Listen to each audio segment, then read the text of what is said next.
सहभागी होते, नेते होते, विरोधी पक्षाचे पण होते, विरोधी पक्षाचे तर धाडसानं सगळ्यात पुढे, आणि सत्ताधारी पण मराठ्यांचे नेते आमच्या आंदोलनात सहभागी होते. का म्हणून होते माहितीये का?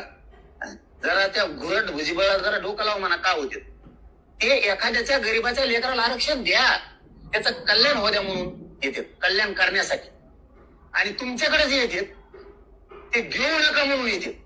याच्यात का महाराष्ट्राची देऊ नका म्हणा. ते म्हणतात ओबीसीला आमचे मराठीचे नेते सत्ताधारी आणि विरोधक आमच्यात येते, कुणाला देऊ नका म्हणाल नाही.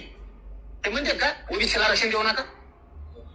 एक मराठ्यांच्या लेकराला, गरीबाच्या लेकराला आरक्षण द्या म्हणून म्हणाले येते. हे फरक आहे ओबीसीच्या नेत्यात आणि मराठीच्या नेत्यात.